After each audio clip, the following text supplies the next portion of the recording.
Assalamualaikum warahmatullahi wabarakatuh. Innal hamdalillah nahmaduhu wa nasta'inuhu wa nastaghfiruh wa na'udzu billahi min shururi anfusina wa min sayyiati a'malina. May yahdihillahu fala mudhillalah wa may yudhlil fala hadiyalah. Asyhadu an la ilaha illallah wahdahu la syarikalah wa asyhadu anna sayyidana Muhammadan 'abduhu wa rasuluhu la nabiyya ba'dah. Allahumma salli wa sallim wa barik ala sayyidina Muhammad wa ala ali sayyidina Muhammad.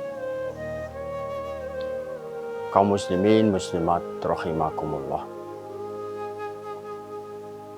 Allah berfirman, fi qulubihim maradun fazadahumullahu marada. Tertuang di dalam surat Al-Imran ayat 10. Di dalam hatinya ada penyakit, tambah penyakit. Bahwa setiap manusia itu ada 3 unsur yang dikerjakan.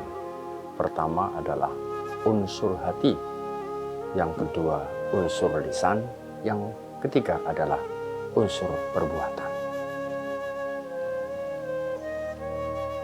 Ada perbuatan hati, ada perbuatan lisan, ada perbuatan anggota badan. 3 dimensi ini sebenarnya dalam kehidupan manusia, bahwa manusia adalah makhluk Allah yang diciptakan dalam kondisi lemah. Manusia diciptakan dalam kondisi banyak lalai. Rasulullah juga pernah berfirman, Rasulullah bersabda, Al-insanu mahallul khoto' wan nisyan. Manusia itu adalah tempatnya salah dan tempatnya lupa. Oleh karena itu bahwa setiap makhluk, dalam hal ini manusia, itu pasti memiliki kekurangan atau tidaklah ada kesempurnaan, karena kesempurnaan adalah milik Allah. Maka dalam kali ini bahwa manusia memiliki kekurangan, yang pasti bahwa dalam diri manusia ada penyakit hati yang saya sebutkan di dalam ayat tadi, fi qulubihim maradun fazadahumullahu marada. Di dalam hatinya mereka akan tertambah penyakitnya, bahkan tambah sakitnya.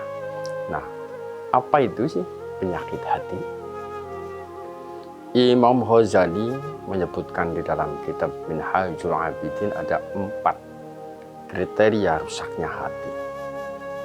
Yang pertama adalah tulul amal atau panjang angan-angan karena hubbud dunya. Yang kedua, iri hati atau iri dengki.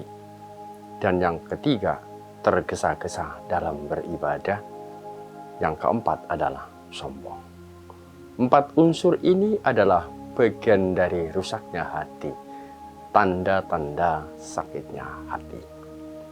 Sebenarnya dalam konsep ini, apa yang berakibat sih? Apa sih kenapa hati kok semakin tambah sakit, hati tambah rusak? Dengan rusaknya hati ini yang tidak berbeda, bahwa dengan rusaknya hati, penyakitnya hati adalah merusak iman. Di antara beberapa unsur yang mengakibatkan rusaknya iman adalah dari unsur hati. Semua aktivitas atau semua gerakan, semua amal adalah bersumber dari hati dan pikiran. Riwayat Abu Hamas As-Sasaki menyebutkan bahwa Rasulullah pernah bersabda yang diriwayatkan oleh Abu Hurairah, Innal abda idza akhta'a khati'atan nukitat fi qalbihi nuktatun saudahuhu wa idza huwa naza'a wastaghfara wa taba sukila qalbuh wa in 'ada zayyada fiha hatta ta'lau qalbahu wa huwa ar-ranu alladzi dzakarallah kalla bal rana ala qulubihim ma kanu yaksibun. Seseorang hamba apabila melakukan suatu kesalahan, maka dititikkan dalam hatinya sebuah titik yang hitam. Apabila dia meninggalkannya dan meminta ampun serta bertobat, hatinya dibersihkan. Apabila dia kembali berbuat maksiat, maka ditambahkan titik hitam tersebut hingga menutupi hatinya.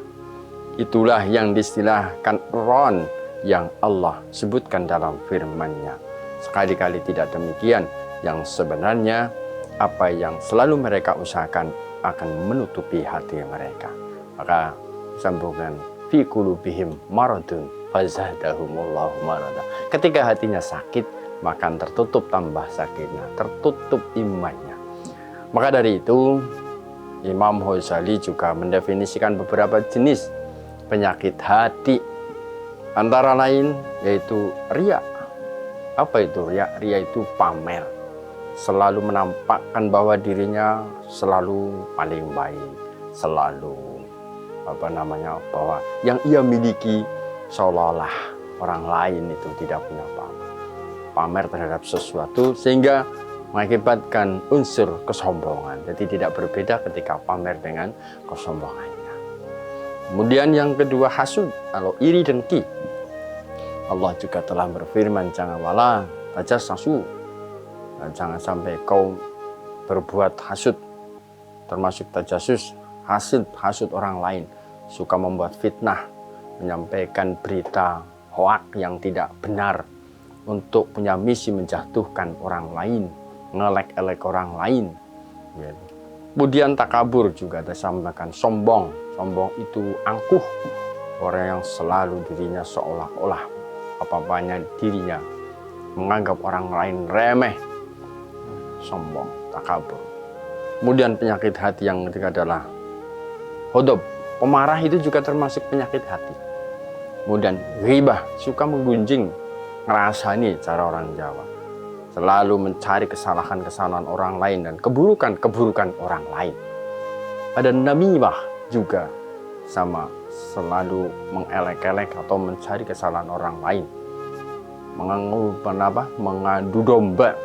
Ini beberapa unsur yang dalam hal ini menjadi sakit. Itulah salah beberapa di antara penyakit hati yang kadang setiap manusia itu tidak merasakan bahwa itu sebenarnya penyakit hati yang bisa merusak imannya.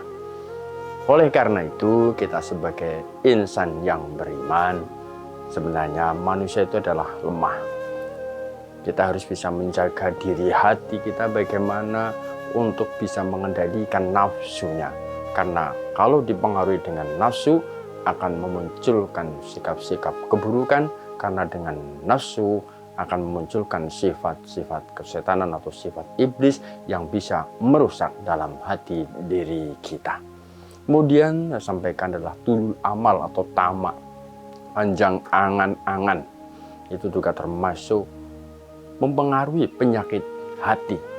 Maka dari itu kita sebagai insan yang beriman, kuncinya adalah introspeksi diri. Cara orang Jawa mengatakan,